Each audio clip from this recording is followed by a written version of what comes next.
మీ business ఏదైనా మీ ఊర్లో promotion చేయాలంటే అది సుమన్ టీవీతోనే సాధ్యం. ఇప్పుడే సంప్రదించండి.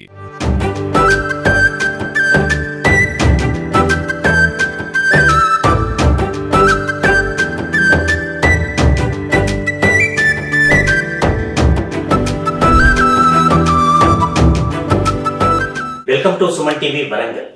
ఈరోజు మనం హనుమకొండలోని ఒక సాహిత్యకారుని ఇంట్లో ఉన్నాం. ఎందుకంటే ఆయన నిత్య యువనుడు సాహిత్యానికి సంబంధించి 85 సంవత్సరాలకి మరో 3 రోజులు అడుగుపెడుతున్న సందర్భంలో ఆయనను మాట్లాడటానికి, ఆయనతో సంభాషించడానికి, ఇప్పటి పరిస్థితుల సాహిత్య ధోరణులపై మాట్లాడటానికి వచ్చాం మనం.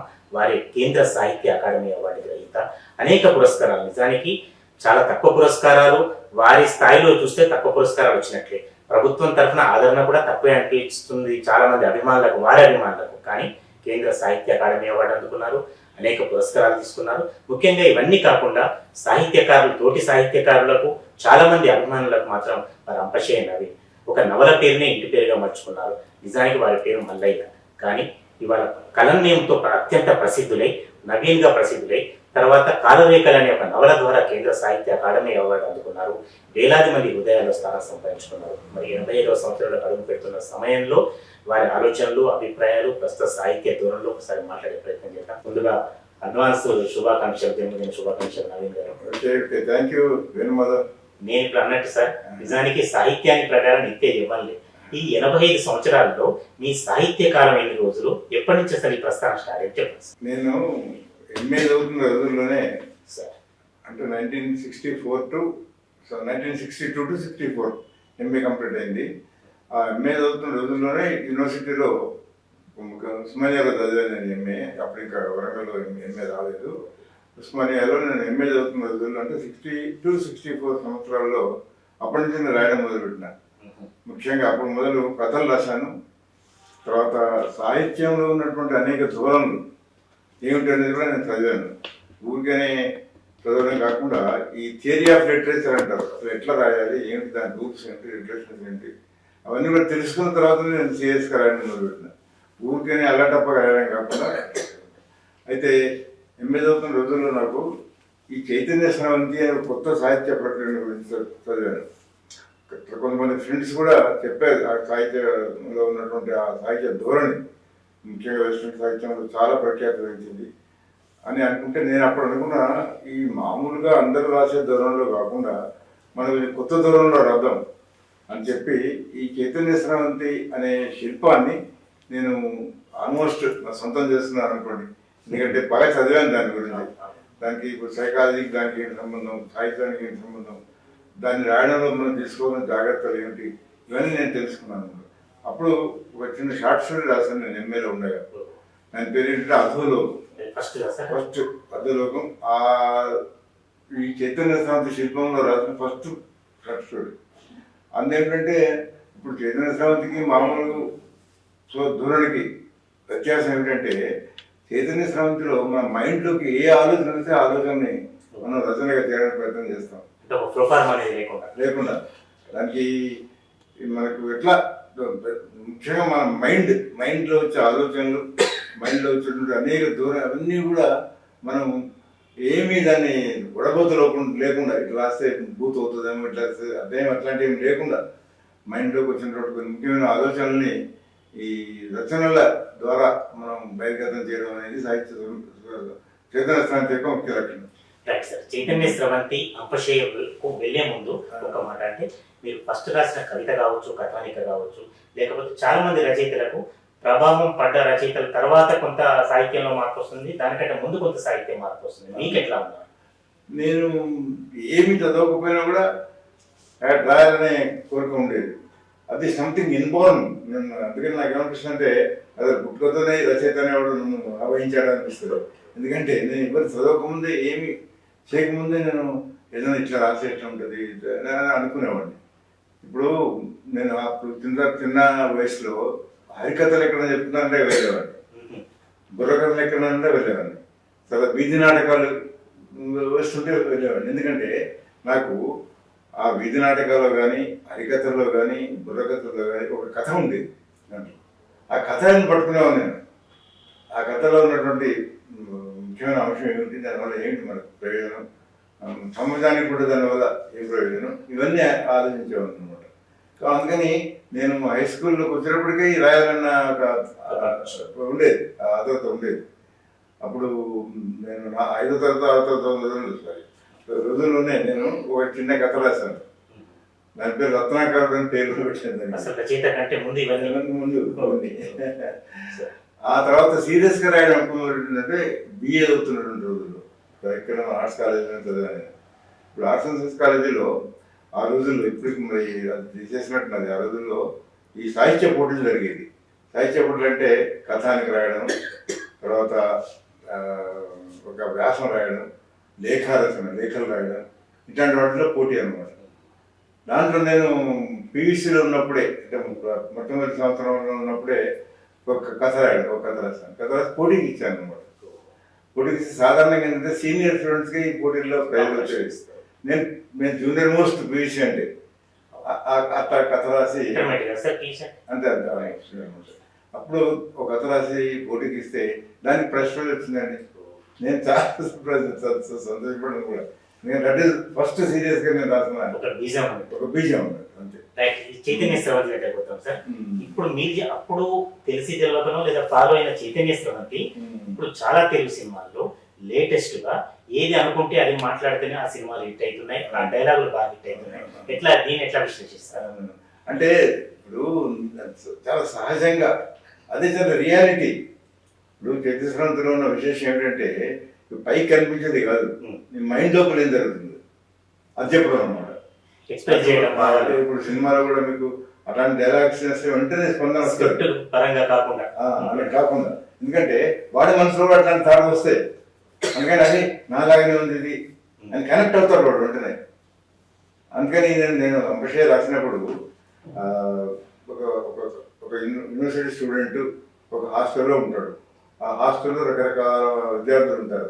అటు యూనివర్సిటీలో కూడా రకరకాల ఇవన్నీ మైండ్లో ఏం జరుగుతుంది అనేది చెప్పడానికి ప్రయత్నం చేసినాను నేను. ఏమి ఉడవతలకుండా ఒక్కొక్కరి మనస్తత్వమే మెయిన్గా చూడడానికి ప్రయత్నించాను అనమాట. ఆ విధంగా చాలా మంది కనెక్ట్ అయ్యాను నేను, ముఖ్యంగా యూనివర్సిటీ విద్యార్థులకు. ఇప్పుడు అంబశయ్య వచ్చిన కొత్తలో ఊహించుకున్నారంటే అందరు మన గురించి రాసిందే. ఇప్పుడు ఒక ఎగ్జాంపుల్ చెప్తాను మీకు. నేను విశాఖపట్నం వెళ్ళాను. ఎప్పుడు శ్రీశ్రీ గారి చచ్చిపూర్తి సభల సందర్భంగా. అది ఎప్పుడంటే 1970 జనవరి ఫిబ్రవరి నవంబర్ 69 వచ్చిన తర్వాత 3-4 months పుస్తకం వచ్చి అప్పుడు నేను శ్రీశ్రీ గారి శిష్యపూర్తికి వెళ్ళినప్పుడు ఒక రూమ్లో మాకు సత్తాన్ని ఇచ్చారు. ఒక 2-3 రూమ్ అని పెట్టారు అనమాట. చాలా గ్రాండ్గా జరిగినాయండి ఆ ఉత్సవాలు. అది శ్రీశ్రీ శిష్యపూర్తి ఉత్సవాలు. అయితే అక్కడికి నేను సత్రంలో ఉన్నా. అప్పుడు మీటింగ్ లేదు, మధ్యాహ్నం వచ్చి రెస్ట్ తీసుకుంటున్నాను. అప్పుడు ఈ నవీన్ గారు వచ్చారు ఇక్కడికి ఏది అని ఆంధ్ర యూనివర్సిటీ స్టూడెంట్స్ ఒక 10 మంది వచ్చారు నన్ను చూడడానికి. వచ్చి వాళ్ళు వచ్చి మా హాస్టల్స్ జరిగిన విశేషాలు, అక్కడ జరిగినటువంటి అనేక సంఘటనలు మీకు ఎట్లా తెలిసినాయి అని అడిగారు. అంటే ఎట్లా తెలియదు, మా యూనివర్సిటీలో నేను వెళ్తున్న ఉస్మాన్ యూనివర్సిటీలో మీరున్న ఆంధ్ర యూనివర్సిటీలో ఒకటే కదా, చదువు ఒకటే. విద్యార్థులు ఆ ఏజ్లో, అడవలసిన ఏజ్లో వాళ్ళకి వచ్చేటువంటి థాట్స్ కానీ, వాళ్ళకి వచ్చేటువంటి వాళ్ళ కళ ముందు చిత్రాలు కానీ అన్నీ ఒకటినే ఉంటాయి. అది సాహిత్యంలో యూనివర్సాలిటీ అంటాం. ఆ యూనివర్సాలిటీ ఉంది అంబశయ్యలో. అందువల్లనే మీకు అన్నీ మీ హాస్టల్లో జరిగినాయి, మా హాస్టల్లో జరిగినాయి, ఆల్మోస్ట్ సిమిలర్. కాబట్టి ఆ పుస్తకంలో ఉన్నంత మీకు వెంటనే కనెక్ట్ అయింది. మీకు వెంటనే ఇది మా గురించే రాశారు అని అనిపించింది. అట్లా అనిపించడమే గొప్ప సాహిత్యం యొక్క లక్షణం అని చెప్పాను. ఎంతో చాలా సంతోషపడ్డారు బాగా సార్. అంబశయ్యకి సంబంధించింది విమర్శకులు కావచ్చు, మామూలు మాలాంటి పాఠకులు కావచ్చు, ఒక విమర్శ మాత్రం ఉంది. నవీన్ గారు అంబశయ్యలో కానీ ఇంకా కొన్ని పుస్తకాల్లో కానీ శృంగార మోతాదు కొంచెం మించింది అని. అవును, ఎందుకంటే I'm a product of Chalam, Gudipati literature. ఆయన ఇన్ఫ్లుయెన్స్ బాగుంది నా సాహిత్యం మీద. ఇప్పుడు మీరన్న శృంగారం కొంచెం నవీన్ కథల్లో కానీ నవల్లో కానీ ఉంటుంది. ఎందుకంటే ఇప్పుడు ఈ శృంగారం కానీ ఈ సెక్స్ లైఫ్ కానీ it's part of our life. దాన్ని దాచుకోవడం ఎంత దాస్తారు. ఇప్పుడు యువతరానికి చాలా విషయాలు తెలియదు శృంగారం గురించి. ఎందుకంటే ఎవరు మనం ఏం చెప్పడం లేదు. అందుకని ఇప్పుడు వెస్ట్రన్ కంట్రీస్లో సెక్స్ ఎడ్యుకేషన్ అని వచ్చింది స్పెషల్. స్పెషల్గా. వాడు ఆ సెక్స్ గురించి చాలా ఇట్లా తెలియకపోవడం వల్ల ఏమేమో పిచ్చిగా ఊహించుకుంటాడు. అట్లా కాకుండా మన నిజమైనటువంటి శృంగారం అంటే ఏంటి, ఆ నిజమైన శృంగారం వల్ల నీకు కలిగేటటువంటి ప్లెజర్ ఏంటి అది చెప్పాను నేను, వితౌట్ అని సంకోచం లేకుండా చెప్పాను. అందులో మీ లెక్చరర్ కాబట్టి మా స్టూడెంట్స్ చాలా మా స్టూడెంట్స్ చాలా చాలా మీరు ఇబ్బంది చెప్పిన విషయాలు చెప్పారు సార్ అని వచ్చిన తెలిసి అది జల ప్రభావం కొంత నా ఆలోచన పని దాన్ని. సార్ చలం అంటే గుర్తొచ్చింది. చలం గారితో పాటు ఇంకా మీ మీద ప్రభావం, ఎందుకంటే మీరు వామపక్ష భావజాలం గల వారు, మరి అటువంటి ఆలోచనలు మీరు ఎవరు ప్రేరేపించారు? ఏ రచయితల ప్రభావం ఎక్కువ ఉంది? నేను వామపక్ష భావాలు ఉండడానికి ప్రధాన కారకుడు శ్రీశ్రీ. నేను స్టూడెంట్ ఉన్నప్పుడే శ్రీశ్రీని చదివాను ఆ మహాప్రశ్న. ఎన్నిసార్లు చదివినా లెక్కలేదు, ఎందుకంటే అది చాలా మనల్ని బాగా ప్రూవ్ చేసి ప్రేరేపిస్తుంది. అందుకని ఆ లెఫ్ట్ భావాలు అందువల్ల శ్రీశ్రీ వల్ల వచ్చినాయి నాకు. తర్వాత లెఫ్ట్ భావాలు అనేవి చాలా అవసరం అని కూడా అనిపిస్తుంది నాకు, ఎందుకంటే పేదవాళ్ళు సమాజంలో ఉన్న పేదవాళ్ళు కష్టజీవులు వాళ్ళ గురించి మనం రాయాలి, వాళ్ళ గురించి వాళ్ళ ప్రాబ్లమ్స్ పెట్టి వాళ్ళ పాపం వాళ్ళని ఎట్లా మనం ఉద్ధరించాలి, వాళ్ళు ఎట్లా పక్కకు తీసుకురావాలి అనేది ప్రతి రచయిత ఆలోచించాలి.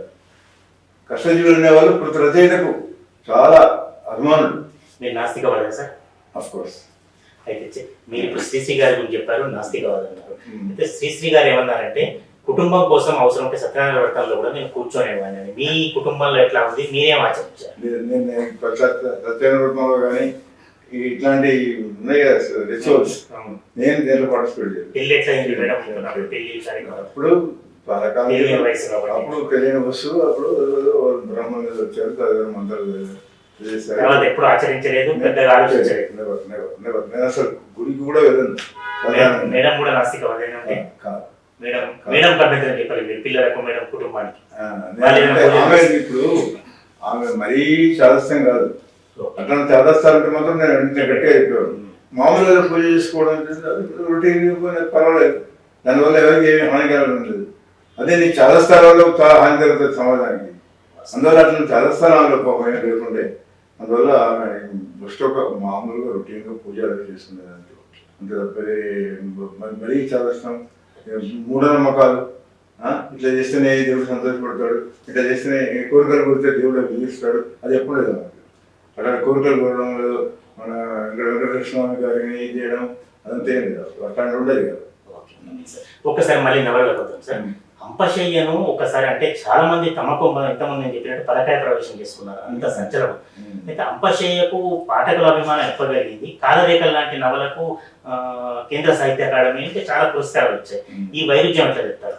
అంటే ఇప్పుడు కాలరేఖలు ఏదంటే అది హిస్టరీ, ఇప్పుడు చరిత్ర.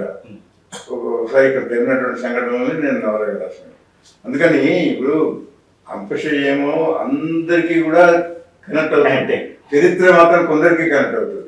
అందుకని కాలరేఖలు మంచి నవలు, నిజానికి కాలరేఖల నవలు రచన నేను చాలా సంతోషిస్తాను.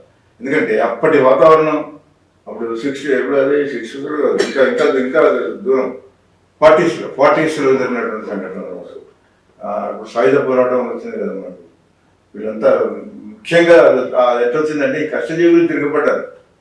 ఇప్పుడు దొరల ఇళ్లలో, ఈ పెద్ద భూస్వామి ఇళ్లలో వీళ్ళు పాపం కష్టజీవులు ఎట్లా చూసేది, వెట్టి చాకరీ ఉండేది. అప్పుడు వీళ్ళు కింది కులాల వాళ్ళు ప్రతిరోజు దొర ఇంటికి వెళ్ళి లేకపోతే పటవారి గారి ఇంటికి వెళ్ళి ఇట్లా ఇక్కడ పోయి తప్పకుండా వాకులు కూర్చోవాలి. వాకులు కూర్చోడానికి ఏమి ఇస్తారు, ఏం లేదు. ఓకే, దాన్నే పెట్టాకంట. ఏం పేమెంట్ లేకుండా కష్టం చేయించుకునేవాళ్ళు, నీ శ్రమను దోచుకునేవాళ్ళు, అది వెట్టి జాకెట్.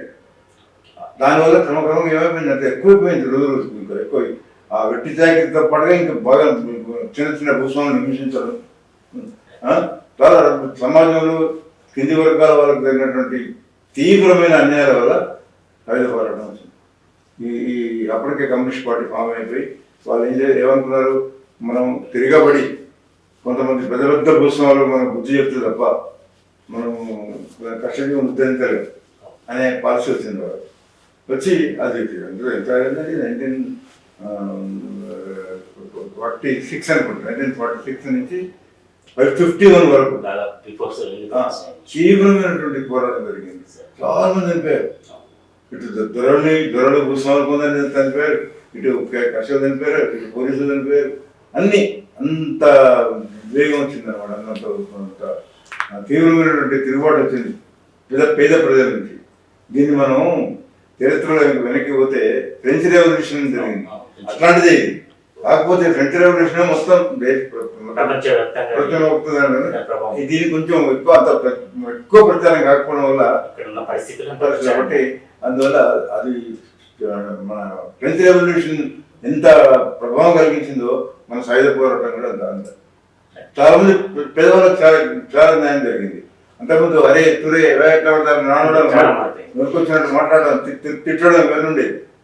అది పోయి తగ్గిపోయింది. భయపడ్డారు, ప్రజలు తిరగబడతారనే భయం కలిగింది జనాలు. అందువల్ల దానివల్ల కొంత మంచి జరిగింది మనకు. నవీన్ సార్, అంటే ఇప్పుడు అంపశయ కాలరేఖల వైద్యం మాట్లాడుకున్నాం. మీకు కూడా ఈ రెండిట్లలో కాకుండా ఇంకేదైనా కూడా మీకు ఇష్టమైన నవల ఆదరణ పొందిన, అంటే ఆదరణతో సంబంధం లేకుండా మీకు ఇష్టమైన నవల ఏంటి? అంటే ఇంత ప్రసవ వేదన పడ్డాను అనుకున్న నవల మన బాంధవ్యాలు నవల వచ్చిందండి. చాలా చాలా అంపశయ అంటారు. అయితే అది నాకు కూడా బాగా నచ్చిన నవల. ఎందుకంటే మా బంధువుల్లో జరిగినటువంటి సంఘటనలే నేను ఆ నవల రాశాను. అది చాలా మందికి అది కనెక్ట్ అయింది. ఎందుకంటే చాలా ఇంట్లో అత్త కూడదు, ఆడబిడ్డ వదిన, ఈ సంబంధాలు ఎట్లుంటాయి. మిడిల్ క్లాస్ ఫ్యామిలీస్లో అన్ని కుటుంబాలు ఎట్లుంటాయో నేను రాసిన కాదు అటు సేమ్ థింగ్ అనమాట. ఇప్పుడు అత్త కొడల మధ్య ఉంటుంది. ఎంత వాళ్ళు విశాల హృదయమైనప్పుడు కూడా అట్లాగే ఆడబిడ్డను వదిన వీరి సంబంధాలు కూడా 100% హృదయపూర్వకంగా ఉండవు. ఏదో సంథింగ్ ఇక్కడ కొంచెం తప్పు జీర్ణించుకోపోయింది. సరే, దానికి కారణాలు మనం వెతుకున్నట్టయితే ఇది జాయింట్ ఫ్యామిలీస్ ఉండే చూడండి, ఉమ్మడి కుటుంబాలు, అది కారణం ఒక రకంగా. ఎందుకంటే ఉమ్మడి కుటుంబాలు ఉన్నప్పుడు బిడ్డలు వచ్చి తల్లిగారి వాళ్ళు ఈ వాళ్ళ వదినాలు ఉంటారు కదా, వాళ్ళ బ్రదర్స్ భార్యలు, వాళ్ళతో అన్ని పనులు చేయించుకోవడం, తనేమో హాయిగా కూర్చోవడం, అది ఉండేది చాలా కుటుంబాలు. దానివల్ల ఈ అత్త కొడలు, తర్వాత ఈ ఆడబిడ్డలు వదిన వీళ్ళ సంబంధాలు ఎప్పుడు కూడా హృదయపూర్వకంగా ఉండవు. ఒకప్పటి చారిత్రక కారణం అది. గొప్ప విశ్లేషణ. అప్పటి పరిస్థితులు ఉండేది. అదే బాంధవ్య నవలలో ఇవన్నీ వచ్చాయన్నమాట. ఇక్కడ ఇప్పుడు బాంధవ్యాలతో పాటు సార్ ఇంకా సారీ మీకు ఇంకా ఏదైనా అంటే చాలా మందికి అభిప్రాయం ఏంటంటే ప్రారంభంలోనే చెప్పాను, నవీన్ గారికి ఆ స్థాయిలో పురస్కారాలు లభించలేదు, ఇంకా గొప్ప పురస్కారాలు లభించే ఉండదు. మీకే అసంతృప్తి ఎప్పుడైనా ఉందా? నాకు పురస్కారాలు చాలా వచ్చాయండి. ఎందుకంటే చాలా సంస్థలు ప్రభుత్వం తరఫున ఇంకా ప్రభుత్వం తరఫున వచ్చిన సాహిత్య అకాడమీ అవార్డే, తర్వాత మనం ఇంకా కాలేజీ అవార్డు ఇచ్చారు తెలంగాణ గవర్నమెంట్, అవి తప్ప వేరే ప్రభుత్వం. కానీ కొన్ని వేరే చూడండి, ఇప్పుడు యార్లగడ్డ లక్ష్మీప్రసాద్ అని ఉన్నాడు, ఆయన ఈ అవార్డు ఇస్తాడు, మాజీ ఎంపీ. లోక్నాయక్ జయప్రకాష్ నారాయణ పేరు మీద ఆయన అవార్డు ఇస్తాడు. దాన్ని ఏమంటారంటే తెలుగు జ్ఞానపీఠ అంటారు, తెలుగు జ్ఞానం. నేను 1.5 lakhs ఇస్తాడు ఆయన. ఇప్పుడు 2 లక్షలు చేశాడు ఈ మధ్య. నాకు ఇచ్చినప్పుడు 1.5 lakhs. నాకు ఆయన ఇవ్వడం చాలా పెద్ద అవార్డు. అట్లానే ఇంకా అమెరికా నుంచి 2 అవార్డు వచ్చిన్నాడు, రామినేని ఫౌండేషన్ అని, తర్వాత తెలంగాణ సంస్థ ఒకటి ఉంది. వాళ్ళు రామినేని ఫౌండేషన్ వాళ్ళు చాలా గ్రాండ్గా చేశారు ఆ ఫంక్షన్ విశాఖపట్నంలో. అవునా, 60,000 70,000 ఇచ్చారు. అట్లాగే వీళ్ళు తెలంగాణ సంస్థ ఒకటి ఉంది, వాళ్ళు 50,000 ఇచ్చారు. ఇట్లా నాకు దేశమంతా పురస్కారాలు వచ్చాయి కదా. సార్, ఒక్కసారి ఫ్యామిలీ దానికి వెళ్దాం తప్పనిసరిగా. అంటే చాలా మంది రచయితల వారసులు రచయితలుగా రాకపోవడానికి క్రియేటివిటీ అనే ఒక అంశం కారణమా, ఇంకేదైనా అంశమా? అట్లాగే మీ విషయంలో కూడా ఇదే కారణం. దీంతో పాటు అప్పుడు మేడం కానీ, అంటే తెలిసి తెలియని వయసులోనే మీరు ఇంకా వివాహం అవుతుంటది కదా, మేడంతో పాటు పిల్లలు, కుటుంబం అంతా కూడా ఎట్లా ఉండేది? రచనా వ్యాసంగానికి ఎలాంటి సహకారం ఉండేది? రచనా వ్యాసంగానికి ఇప్పుడు మా వైఫ్ అయితే చాలా సహకరించింది. నేను రాస్తుంటే ఒక పేజీ రాగానే ఆ పేజీ తీసుకుపోయేది వెంటనే, సంతాలు లేదనమాట. అట్లా నేను రాసిన ప్రతి అప్పుడే నేను ఇట్లా రాస్తున్నప్పుడు పేజీ పూర్తి అవుతుందా అని చూస్తుండేది. పూర్తిగానే తీసుకుపోయి చదివేది అనమాట. అట్లా చదువుతూ చెప్పేది. ఆమె ఎక్కువ చదువుకోకపోయినా కూడా ఇక్కడ ఇట్లుంటే బాగుండేది, ఇక్కడ కొంచెం అనౌచిత్యం చెప్పేది వారు ఒక పాఠకురాలు నాకు కనుక బాగుంటే ఆమె పాఠకురాలుగా చెప్పేది కొన్ని తీసుకున్నాను నేను ఆమె చెప్పినాయి. ఆ తర్వాతనేమో మా అమ్మాయి స్వప్న దానికి కూడా సాహిత్యం మీద బాగా ఇంట్రెస్ట్ ఉంది. ఆమె కూడా నాకు చాలా ట్రస్ట్ సెక్రటరీ కార్యదర్శి అట్లా ప్రతి విషయంలో కూడా మా ఫ్యామిలీ మెంబర్స్ సహకారం ఉంది. నాకు ఫ్యామిలీ మెంబర్స్ సహకారం అయితే మనం ఏం చేయలేదు నేను చెప్పాలంటే. ముఖ్యంగా మీరు వైఫ్ ఆమె మీకు హృదయపూర్వకంగా కోఆపరేట్ చేయకపోతే మన రాష్ట్రం గంటలు నేను కూర్చున్నది. ఇంటికి ఇంట్లో ఏమైనా పనులు ఉన్నాయనుకోండి, బయటికి వెళ్ళి మనం తీసుకురావడం అట్లాంటి కూడా ఆమె చూసుకునేది, నన్ను డిస్టర్బ్ చేయకుండా. అట్లా నన్ను ఒక రచయితగా నిలబెట్టడానికి ఆమె చాలా కారణం, చాలా చాలా చాలా చేసింది. ఆమె ఇప్పుడు ఓడడం అనేది నా లైఫ్లో ఒక పెద్ద రకున్నా విషయాలు. సరిగ్గా ఈ సాహిత్య వ్యాసంగం అంటే నాకు ఒకటి గుర్తొచ్చింది. రచయితలు అంత గ్లామరస్ ఫీల్డ్ కాదు, రచయితలుగా ఆ స్థాయిలో గుర్తింపబడరు అనే ఒకటి ఉంది కదా, మీకు ఎటువంటి అనుభవం ఎదురైంది? అంటే ఒక యాక్టర్లు అటువంటి వాళ్ళకి ఇప్పుడు యాక్టర్స్ ఏంటంటే మాస్ చాలా లక్షల మందిని వాళ్ళు ప్రభావం చేయగలుగుతారు సినిమా నటులు. కానీ సాహిత్యంలో ఏంటంటే మన పుస్తకం చదివినవాడే వాడిని గౌరవిస్తాడు. కొద్ది మంది ఉంటారు. అందుకని మీరు అన్నది కరెక్టే, సాహిత్యకారులకు పెద్దగా గ్లామర్ ఉండదు. వాళ్ళ సినిమా నటులు కానీ ఈవెన్ రాజకీయ నాయకులు కూడా గ్లామర్ ఉంటుంది. రాజకీయ నాయకులు కూడా 3 మంది వస్తారు. అసంతృప్తి అనిపించింది గొప్ప నవలలు రాశారని మీకు కానీ మీ తోటి స్నేహితులు కానీ అసంతృప్తి ఏం లేదు. ఎందుకంటే నా రచనలు చదివిన నాకు మంచి ఫీడ్బ్యాక్ ఇచ్చారు, చాలా గొప్ప ఫీడ్బ్యాక్. మేము మీ నవలను చూసి మొత్తం మా లైఫ్నే మార్చుకున్నాం. ఒక 2-3 స్త్రీలు అయితే మీరు రాసినటువంటి నవల వల్ల మా జీవితాలు పూర్తిగా అటువై వెళ్ళకుండా ప్రాస్టిట్యూషన్ అటువై వెళ్ళకుండా మేము మంచిగా మమ్మల్ని తీర్చిదిద్దుకున్నాం. అది నా నవల ఒక విచలితాన్ని వచ్చింది. అందులో నవలలో థీమ్ ఏంటంటే ఒక పెద్ద ఫ్యామిలీలో మంచిగా హయ్యర్ మిడిల్ క్లాస్ మంచి అన్ని సౌఖ్యాలు అనుభవిస్తున్నటువంటి ఒక స్త్రీ వివాహేతర సంబంధం పెట్టుకుంటుంది ఇంకొంత. దాంతో ఏమవుతుందంటే ఆ ఇంట్లో వాళ్ళు వెంటనే చిన్న వెంటనే బయటికి పంపిస్తారు. ఆమె జీవితం పూర్తిగా చెడిపోయే దశలో విచలిత చెందట. అలా ఇలాంటి థీమే ఉంటుంది అనమాట. అలా బాగుపడడానికి ప్రయత్నం చేస్తుంది దాంట్లో. అట్లా తను బాగుపడిన ఆ జీవితం మెరుగైంది. ఆ నవలను చదివి ఉండకపోతే నేను పుస్తకం పత్రం అయిపోయేదాన్ని అని నాకు లెటర్ వస్తుంది. అట్లా చాలా మంది విద్యార్థులు, ఉద్యోగాలు చేసేవాళ్ళు, ఇట్లాంటి వాళ్ళంతా కూడా నాకు మంచి ఫీడ్బ్యాక్ ఇచ్చారు. అది సాటిస్ఫాక్షన్. ఇప్పుడు అంటే ఎప్పుడైనా ఇదే ప్రశ్న వస్తుంది కొద్ది కాలం నుంచి కూడా, సాహిత్యం మీద పఠనాసక్తి తగ్గుతున్నది, పుస్తకాల మీద చదవడం అనేది తగ్గింది, పాఠకులు తగ్గిపోయారు, డిజిటలైజేషన్ వచ్చింది, ఇంకా ఆర్టిఫిషియల్ ఇంటెలిజెన్స్ వచ్చిన పరిస్థితులలో మీ ఆలోచన ప్రకారం తగ్గిందా, పాఠకుల సంఖ్య పెరిగిందా, లేకపోతే భవిష్యత్తు ఎట్లా ఉండబోతుంది సాహిత్యానికి సంబంధించి? ఇప్పుడు తగ్గింది అందులో సందేహం లేదు. ఒకప్పుడు కొత్త నవలు వచ్చిందంటే వెంటనే దాన్ని కావాలని కొనుక్కునేవారు. ఇప్పుడు నా ఉదాహరణకే నేను 1000 కాపీలు వేస్తే ఇంత 100 పోయేవి ఆ రోజుల్లో. తర్వాత రీప్రింట్స్, చాలా పుస్తకాలు రీప్రింట్స్ కానీ పుస్తకం ఉంటే అన్నీ ఇన్వైట్ అయిపోయాయి. అయితే అప్పుడు అట్లా ఉంది కదా. ఇప్పుడు 500 కాపీలు నమ్ముకోవడం కష్టం. ఒక సెక్టర్ పాఠకులే అయిపోయింది. ఒక సెక్టర్. అది కొంచెం సీరియస్ పాఠకులు అంటాను నేను, నాన్ సీరియస్ పాఠకులు అంటాను. నాన్ సీరియస్ పాఠకులు ఏంటంటే కథ కోసమే పురుషులోచన కానీ ఎండమూరి బిర్యానీ కాదు, వీళ్ళంతా కేవలం కథ, ఆ మంచి సంఘటనలు, చాలా ప్రజెంట్గా నిన్ను త్వరగా అందించే శైలి ఇవన్నీ ఉన్నాయి. కానీ వాళ్ళు సీరియస్ ప్రాబ్లమ్ ఎప్పుడు డీల్ చేయలేవాళ్ళు. కథ కోసమే రాశారు. పాఠకులు చదవాలంటే ఏం చేయాలి? సమ్ ట్రిక్స్ కొన్ని ఉన్నాయి, అవి బాగా తెలుసుకోవాలి. ఆ విధంగా non serious writers, non serious పాఠకులు. ఇప్పుడు కొంతమంది స్త్రీలు ఆ రోజుల్లో నవలలు బాగా చదివారు. దీనికోసం చదివారు నవలలు, ఊరికే కథ కోసం, కాలక్షేమం కోసం. ఇప్పుడంతా అయితే ఇప్పుడు సీరియస్ పాఠకులు ఎవరంటే ఆ నవల ముఖ్యంగా ఏం పాయింట్ ఏముంది, సమాజం చిత్రం ఉందా, కేవలం కథే ఉండాలి. ఈ సమాజ చిత్రాన్ని చాలా అవసరం. సమాజ చిత్రాన్ని నువ్వు ఎందుకు చెప్తున్నావు అంటే వాళ్ళు కొంచెం బాగుపడదు, సమాజం మారాలి అనే దృక్పథంతో రాయడం అనమాట. ఇప్పుడు మాలపల్లి అని నవల ఉంది, ఆయన కృష్ణుడు, చాలా గొప్ప నవల. అప్పటి వాతావరణం అంతా ఆ రోజుల్లో ఉన్నటువంటి వాతావరణం, ముఖ్యంగా ఆంధ్ర ప్రాంతంలో ఉన్నటువంటి వాతావరణం అంతా దాంట్లో వచ్చింది. అట్లా ఇంకా అనేక మంది ఆ రోజుల్లో రాసిన వాళ్ళు, అడవి బాబురాజు ఉన్నాడు, తిరుమతి లక్ష్మీనరసింహ స్వామి ఉన్నాడు.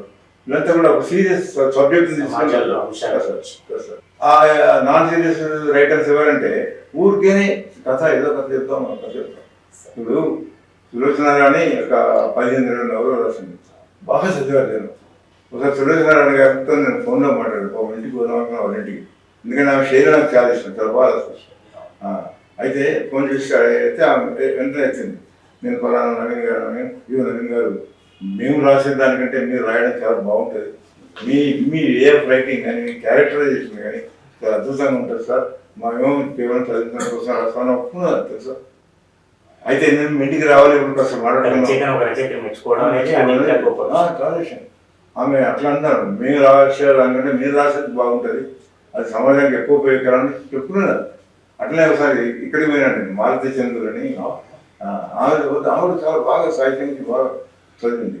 ఆమె వెంటనే మీ రైటింగ్ చాలా డిఫరెంట్ అండి, చాలా బాగుంటుందండి, మనిషి లోపల హృదయంలో ఏముందో చెప్తారు మీరు, పైన చెప్పడం కాకుండా లోపల అంతరంగంలో ఏముందో చెప్తారు మీరు, అట్లా రసవత తక్కువ ఉందండి, బాగుంటుంది అని చెప్పారు. అయితే ఇప్పుడు అట్లా చదివే వాళ్ళు తగ్గిపోయారు.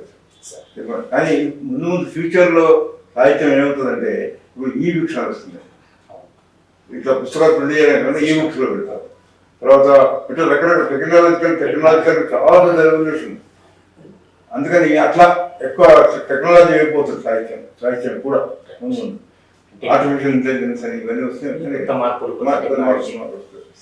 కానీ అది అనుకోవడం అయితే మొదలు ఉన్నటువంటి ప్రింట్ మీడియాని బాగుంది. ఇప్పుడు ఈ మార్పులు వచ్చినాయి సరే పుస్తకాలు తెలుస్తుంది.